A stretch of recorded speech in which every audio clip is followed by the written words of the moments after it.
नमस्कार साथियों। आज के सेशन में हम सीखेंगे हिंदी व्याकरण से संबंधित कुछ महत्वपूर्ण चैप्टर, जिसमें कि आज का चैप्टर होगा आपका वचन। और वचन से जितने भी सवाल इम्पोर्टेंट बनने वाले हैं उन सभी सवालों को इस वीडियो में इंक्लूड किया गया है। तो आपके आने वाले चाहे कोई भी एग्ज़ाम हो, किसी भी तरह का कंपटीशन एग्ज़ाम हो, चाहे वो सिविल कोर्ट हो, चाहे अन्य कोई प्रतियोगिता परीक्षा हो जिसमें कि आपका हिंदी व्याकरण से सवाल रहेगा, तो उसके लिए आज का वीडियो काफ़ी महत्वपूर्ण होने वाला है। क्योंकि इसमें जो भी सवाल लिया गया है वो पिछले 15 सालों के प्रीवियस ईयर का सवाल को इंक्लूड किया गया है, और यही सब सवाल आने वाले हिंदी व्याकरण से जो है कंपटीशन में पूछा जाता है। ठीक है, अगर आपकी ये डिमांड रही तो हम अपना नोट्स आपको उपलब्ध कराते रहेंगे, ताकि आपके आने वाले हर एग्ज़ाम के लिए काफ़ी महत्वपूर्ण हो सकें।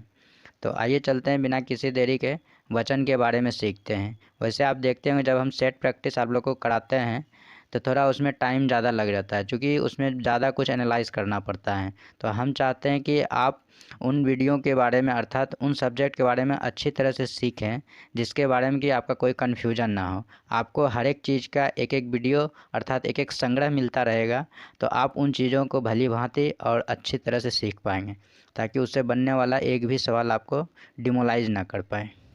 तो आइए चलते हैं सवाल की ओर। इसमें हम वचन के बारे में पढ़ेंगे। वचन किसे कहते हैं आपको पता ही होगा, आप क्लास 7, 9, 10 में पढ़े होंगे। गिनती की संख्या को वचन कहते हैं, जिससे काउंटिंग संभव है, जैसे 1 कलम, 2 कलम, 3 कलम, जिसका काउंटिंग हो सके। ठीक है, उसको हम वचन कहेंगे। क्या पानी को वचन बना सकते हैं, या पानी का वचन बनेगा? अर्थात पानी का एक वचन या बहुवचन होगा? नहीं होगा। ठीक है, इसका बहुवचन नहीं बनेगा। तो द्रव को इसमें काउंटिंग नहीं किया जाता है। जो भी काउंटिंग वाली चीज़ होता है उसे ही हम वचन कहते हैं। समझ गए? अब समझेंगे वचन का जो है 2 भेद होता है, एक वचन और बहुवचन। पिछले सेट में भी आया था वचन का कितना भेद होता है। देखिए, अगर ये पढ़े रहते तो आप जान जाते हैं। तो यहाँ से भी आप सीखेंगे बहुत कुछ। तो वचन का कितना भेद होता है? 2 भेद होता है, एक वचन और बहुवचन। एक वचन आपको पता ही होगा, जिससे एक व्यक्ति, वस्तु, स्थान का बोध होता है। बहुवचन एक से ज़्यादा का। ठीक है, एक से ज़्यादा का बोध होता है तो उसको क्या कहते हैं? बहुवचन कहते हैं। ठीक है, अब देखिए, कुछ ऐसा वर्ड है जो कि हमेशा एक वचन में प्रयोग होता है, जैसे जनता, चांदी, लोहा, वर्षा, पुलिस, सेना। ये सब ऐसा वर्ड है कि ऑल टाइम जो है आपका एक वचन में प्रयोग होता है। ठीक है, जैसे जनता बोलते हैं तो जनता में तो बहुत सारा आदमी होता है, लेकिन फिर भी अगर इसका सेंटेंस हमको बनाना रहेगा तो क्या बोलेंगे? जनता आ गई, जनता चालाक है, तो इस तरह से बनाएंगे। ठीक है, प्लुरल नहीं बनाएंगे। चांदी का अगर बनाएंगे तो चांदी चमकता है, मतलब सिंगुलर फॉर्म में ही बनाएंगे। बस इतना आपको याद रखना है। तो ये सभी वर्ड जो है बहुत ही कंफ्यूज करता है, तो हम सबको अलग अलग इंक्लूड करके कर दिए हैं, ताकि आपको जो है कोई दिक्कत ना हो सके। ठीक है, तो ये सभी वर्ड आपका क्या है? सिंगुलर वर्ड है। ठीक है, और जितनी भी द्रववाचक संज्ञाएं हैं उसका भी प्रयोग जो हमेशा एक वचन में होता है, जैसे सोना, तेल, पानी, घी, गेहूँ, चावल। इस तरह से जो भी आपका द्रववाचक संज्ञा है सारा का सारा आपका क्या है? एक वचन है। आगे देखेंगे। यहाँ देखिए कुछ वर्ड है, जैसे मन, सूर्य, आकाश, ईश्वर। ये सभी ऐसा वर्ड है, कभी एक वचन में प्रयोग होता है तो कभी बहुवचन में होता है। ये आगे के सेंटेंस पर डिपेंड करता है। जैसे देखिए, एक उदाहरण लिए, लोगों का मन साफ है। यहाँ पे मन क्या है? लोग है, मतलब प्लुरल है, तो यहाँ पे मन आपका क्या हो गया? प्लुरल हो गया। यहाँ देखिए, हमारा मन साफ है, यहाँ पर हमारा है, मतलब एक व्यक्ति का बात हो रहा है, तो यहाँ पे मन क्या हो गया? एक वचन हो गया। तो इस तरह से समझ गए। अब जैसे ईश्वर का अगर बनाना हो तो ईश्वर सभी जगह होते हैं, तो यहाँ पे ईश्वर होते हैं सभी जगह, तो इसका मतलब क्या है? प्लुरल हो गया। अगर बोलेंगे ईश्वर मेरे दिल में निवास करता है, तब क्या हुआ? ईश्वर सिंगुलर हो गया। तो इस अनुसार से ये सब वर्ड जो है कभी एक वचन में प्रयोग होगा, कभी बहुवचन में होगा, तो दोनों में इसका मान्यता है। ठीक है, ये आपका डिपेंड करता है सेंटेंस के ऊपर। आगे देखेंगे। देखिए, व्यक्तिवाचक जितनी भी संज्ञाएं हैं, व्यक्तिवाचक संज्ञाएं आपको पता होगा, जिससे किसी स्थान, व्यक्ति, वस्तु का बोध होता है। ठीक है, उसको हम व्यक्तिवाचक संज्ञा कहते हैं। वो जो है हमेशा एक वचन तथा बहुवचन दोनों में प्रयोग होता है, ज़रूरत के हिसाब से। जैसे मान लिया जाए शहर, या राम, या छात्र, जैसे यहाँ पे छात्र हैं, तो अगर एक छात्र है तब इसके साथ सिंगुलर क्रिया होगा, अगर दो छात्र है तो प्लुरल होगा। तो इस अनुसार से जो है आपका व्यक्तिवाचक संज्ञा जो भी आता है वो एक वचन या बहुवचन के रूप में प्रयोग होता है। आगे देखेंगे। देखिए इसमें जो आपका है ये पहला वाला पॉइंट, सदैव एक वचन में प्रयोग होने वाला, इसको तो आपको रट ही लेना है, ठीक है, इसको तो छोड़ना ही नहीं है, क्योंकि इसी से सवाल आता है। अगर एक वचन में पूछा जाएगा तो इससे काफ़ी सवाल बनता है और इसी में लड़का लोग फंसता है। तो इसको तो आपको हर कीमत पर रटना है, ठीक है, ये वेरी वेरी इंपॉर्टेंट है, ठीक है। चलते आगे। इसमें देखिए बोला गया आपका ये वर्ड प्राण, आंसू, लोग, ओंठ, दर्शन, बाल, हस्ताक्षर, ये भी काफ़ी इम्पोर्टेंट है वर्ड है, जिसका कि हर समय प्लुरल में प्रयोग होता है, सदैव प्लुरल में। अगर इससे सेंटेंस बोला जाएगा बनाने तो क्या बनाएंगे, प्राण का उसके प्राण निकल गए, ऐसे बनाइएगा। आंसू, मेरे आंसू टपक पड़े। आपके दर्शन हो गए, मतलब जो भी बनाएंगे इस वर्ड का सबका प्लुरल में ही बनाएंगे, कभी भी सिंगुलर में नहीं बनाएंगे। ये भी काफ़ी इम्पोर्टेंट वर्ड है, इसको आपको रट लेना है। नेक्स्ट देखिए भाववाचक संज्ञाएं जितनी भी है, जैसे क्रोध, क्षमा, प्रेम, बुढ़ापा, मिठास, कुछ भी भाववाचक संज्ञा वो हमेशा जो है एक वचन में प्रयोग होता है, ठीक है।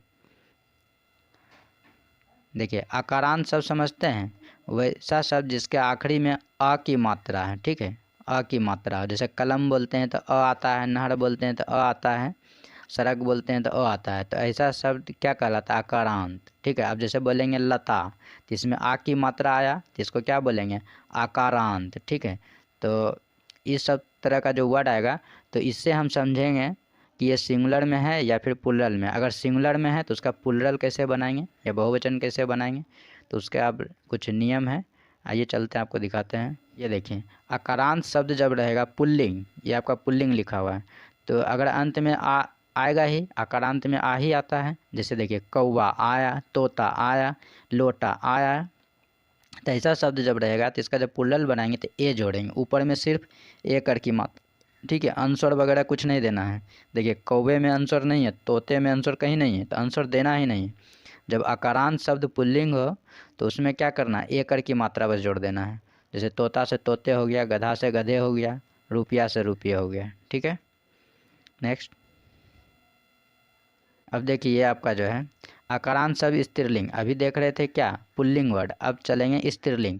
स्त्रीलिंग में क्या करना है, बहुवचन बनाना है तो ए जोड़ना है, जो कि ऊपर चंद्र बिंदु रहेगा, चांद वाला, ठीक है। जैसे कथा, कथा क्या स्त्रीलिंग वर्ड है, तो स्त्रीलिंग वर्ड में कथाएं हो जाएगा आपका प्लुरल, कथे नहीं होगा, कथाएं, ये भी गलत है, ये भी गलत है, ये तीनों आपका गलत है। इस तरह से प्लुरल नहीं बनाएंगे, जब भी बनाएंगे तो ए ऊपर चंद्र बिंदु आंसर, इस तरह का वर्ड आपको जोड़ना है, ठीक है। जैसे वार्ता से वार्ताएं हो गया, भुजा से भुजाएं हो, भुजा का कभी भुजे नहीं होता है, अब भुजाएं यो नहीं होगा, ए होगा, ए याद रखिएगा हर समय। नेक्स्ट देखिए कुछ अपवाद भी है इसमें आकारांत शब्द में, तो उसमें देखिए ओ जोड़ना है, ठीक है। तो वो कौन कौन सा है, जैसे लता, लता के तो एक तरीके से आप जानते हैं कि ए जोड़ते हैं, ए और चंद्र बिंदु लगाते हैं, दूसरा ओ जोड़कर भी बनाया जाता है, जैसे लताओं। घर से क्या बनेगा, घरों, ये घर जो है आपका आकारांत वर्ड है, आकारांत नहीं है, ठीक है, ओ वाला है, तो इसका भी घरों बनेगा। साधु, साधुओं, आपको याद रख लेना है कि ये सब जो चारों वर्ड हैं इसमें ओ जोड़कर भी प्लुरल बनाया जाता है। लताएं एक तो अपवाद है जो कि ए जोड़कर भी बना रहे थे, जो कि अभी नियम में पढ़ लिए। समझ आइए कि लता को जो है दो तरीके से हम बना सकते हैं। घर का क्या हुआ, घरों, साधु का साधुओं, जौ का जौओं, ये देखिए थोड़ा याद रखिएगा, ठीक है। नेक्स्ट देखिए आकारांत शब्द जब स्त्रीलिंग आ जाए तब ए जोड़ते हैं, ठीक है। जैसे कलम से कल में अंस्वर आएगा, ए भी आएगा, ऊपर अंस्वर भी आएगा, ठीक है, ये वर्ड आपको जोड़ना है। नहर से नहरें, सड़क से सड़कें, रात से रातें, बात से बातें, चीज़ से चीज़ें। नेक्स्ट इकारांत शब्द क्या होता है, जिसमें कि हर्षी कर की मात्रा, जैसे देखिए खिड़की है, या दीर्घी कर की मात्रा, दीर्घी कर को बोलेंगे क्या, इकारांत, ये वाला इकारांत मतलब वीक फॉर्म हर्षी कर, स्ट्रॉन्ग फॉर्म ये दीर्घई वाला, ठीक है, इकार। जैसे खिड़की में दीर्घीकर है और हर्षीकर देखिए त्रुटि में, तो ये सब वर्ड में अगर आएगा आखिरी वाले अक्षर पे, ठीक है, तो इकारांत या इकारांत समझते हैं। तो इसको बनाने के लिए क्या करते हैं, देखिए या जोड़ते हैं। क्या जोड़ते हैं, या ऊपर चंद्र बिंदु। जैसे खिड़की से आपका बन गया खिड़कियाँ, घड़ी से बन गया घड़ियाँ, नाली से बन गया नालियाँ, रीति से बन गया रीतियाँ, तिथि से तिथियाँ, टोपी से टोपियाँ, त्रुटि से त्रुटियाँ, नदी से नदियाँ। यहाँ देखिए नदी में दीर्घीकर होगा, ये आपका नहीं है, ये गलत है। नदी से नदियाँ हो गया, खुरपी से खुरपियाँ, पंक्ति से पंक्तियाँ, नाड़ी से नाड़ियाँ, स्त्री से स्त्रियाँ, ये आपका चंद्र बिंदु है, ठीक है। सारा में भी सारा का सारा जो भी एग्जाम्पल है सब में या का प्रयोग होगा। नेक्स्ट देखिए कुछ ऐसा वर्ड है जिसमें कि या होता है, ठीक है। या होगा तो उसमें भी पुल्लल बनाने के लिए चंद्र बिंदु जोड़ना है, सिर्फ या तो रहेगा ही, सिर्फ चंद्र बिंदु लगा देना। जैसे गुड़िया से गुड़ियाँ हो गया, चिड़िया से चिड़िया हो गया, लुटिया से लुटियाँ हो गया, बुढ़िया से बुढ़ियाँ हो गया, खटिया से खटिया हो गया, चूहिया चूहिया, टिकिया टिकिया हो गया, मचिया से मचियाँ हो गया। मतलब यहाँ की मात्रा मतलब नाक से बोलने वाला वर्ड आएगा, अनुस्वर की मात्रा, ठीक है। ये आप समझ गए। अब आगे चलते हैं। उकारांत, उकारांत समझ रहे हैं, हर्षु कर की मात्रा और द्रुघु कर के मात्रा को क्या कहता हूँ, उकारांत। जब ऐसा शब्द आ जाए आखिरी में पहचान ऐसा मिले तो आपको ए जोड़ के भी बना सकते हैं या फिर ओ जोड़ के भी बना सकते हैं, दोनों तरह से बना सकते हैं। जैसे ऋतु से हो गया ऋतुएं, ऋतुओं, ठीक है। वस्तु से बन गया आपका वस्तुएं या वस्तुओं, दोनों बन सकता है।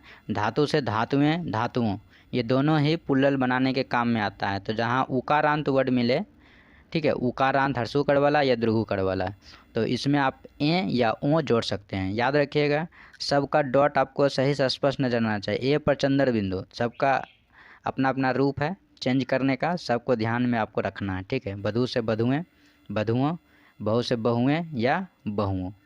नेक्स्ट देखिए कुछ इस टाइप का वर्ड मिलेगा जिसमें कि जो है आप गण या जन जोड़ के पुल्लल बनाएंगे। वो सभी वर्ड को हम इंक्लूड यहाँ किए हैं, इससे बाहर एग्जाम में कुछ भी वर्ड नहीं जाएगा। लगभग 99% जो सवाल यहाँ इंक्लूड हैं, ठीक है। अगर एक वचन बहुवचन से कोई भी शब्द आता है तो यहाँ से आपको मिल जाएगा। जैसे भक्त से अगर बनाते हैं तो भक्त गण हो जाएगा या भक्त जन हो जाएगा, ठीक है। बाल से बनाते हैं तो बाल जन होगा। श्रोता से बनाते हैं पुल्लल तो श्रोता जन या श्रोता गण। इसी तरह से अधिकारी का अधिकारी गण, अध्यापक अध्यापक गण, गुरु गुरुजन, नेता नेतागण, ब्राह्मण ब्राह्मण जन, ठीक है। इसी में से कुछ एक ऐसा वर्ड है जैसे ये आपका भक्त, भक्त का आप सुने होंगे, भक्तों में भी प्रयोग होता है, यहाँ पे आंसर आएगा भक्तों। तो ये वर्ड बोलने में ठीक है लेकिन शुद्ध की दृष्टि से नहीं माना गया है। तो व्याकरण की दृष्टि से अगर शुद्ध वर्ड भक्त का पुल्लल बनाएंगे तो भक्त जन होता है, भक्तों नहीं होता है, ठीक है। तो इसको बोलने में सिर्फ प्रयोग करते हैं भक्तों, लेकिन पर शुद्ध नहीं होता। ये आपको हम यहाँ लिख भी देते हैं ताकि आपको जो है समझने में कोई प्रॉब्लम ना हो। अगर आप नोट्स बनाएंगे तो आप इन चीज़ों को बढ़िया से नोट्स बना लीजिए, आपके आने वाले हर एग्ज़ाम में ये काफ़ी महत्वपूर्ण होने वाला है, ठीक है। अब कुछ और वर्ड है देखेंगे, इसके बारे में समझेंगे। जैसे सम्मान या आदर दिखाना हो तो हैं का प्रयोग करते हैं, ठीक है में अनुस्वर, ठीक है हैं। जैसे पिताजी दिल्ली जा रहे हैं तो पिताजी क्या है, एक वचन है, लेकिन यहाँ सम्मान का बात है तो सम्मान का बात है तो हैं का प्रयोग करेंगे। उसी तरह से प्रधानमंत्री आ रहे हैं, ठीक है, आप समझ गए। अब एक वर्ड एग्जाम में कभी कभी आपको दे देगा अनेक वर्ड, जैसे श्री कृष्ण के नाम अनेकों हैं या अनेक हैं, तो आपसे पूछा जाएगा बताइए गलत सेंटेंस है या फिर सही सेंटेंस। तो अनेक खुद एक बहुवचन सेंटेंस है, ठीक है। तो इसका जो है सिंगुलर नहीं हो, ना तो इसका सिंगुलर होता है ना तो पुल्लल होता है। ये खुद अपने आप में क्या है, पुल्लल है, इसमें कुछ भी ना जोड़ें ना ही कुछ एक्स्ट्रा अपना काम करें, तो अनेक का अनेक ही रहेगा, ठीक है। तो अनेकों करना गलत हो जाएगा, इसलिए इसमें जो है आप अनेक ही रखेंगे, शुद्ध सेंटेंस माना जाएगा। जैसे श्री कृष्ण के अनेक नाम हैं, ये आपका सही सेंटेंस है। अगर अनेकों कर दिए तो आपका गलत सेंटेंस हो जाएगा, ठीक है। एक वचन बहुवचन का संपूर्ण वीडियो समाप्त हो गया। ये 17 से 18 मिनट में आपका एक चैप्टर कंप्लीट हो गया। तो आप मेरे चैनल से जुड़े रहिए, इस तरह का कंटेंट आपको हिंदी ग्रामर का मिलता रहेगा रेगुलर। तो इससे संबंधित इंग्लिश का भी आपको हम प्रोवाइड कराएंगे, जो कि बिहार सिविल कोड के लिए काफ़ी महत्वपूर्ण होगा। तो हम धीरे धीरे वीडियो अपलोड करते जाएंगे, ठीक है। तो आपसे एक ही उम्मीद है, यदि वीडियो अच्छा लगता है या फिर आप इससे कुछ सीखते हैं, ज़रूर आपको सीखने का इसमें मौका मिलेगा, क्योंकि हम अपना जो भी कंटेंट आज तक पढ़ने के बाद जमा किए हैं वो सारा चीज़ हम आपको देना चाहते हैं। तो हम चाहते हैं कि आप हमसे जुड़े रहिए और चैनल को ज़रूर सब्सक्राइब करिए। अगर आप तक नहीं किए हैं सब्सक्राइब तो आप इंतज़ार मत करिए, सब्सक्राइब कर दीजिए। तो आपसे मिलेंगे नेक्स्ट क्लास में, तब तक के लिए जय हिंद।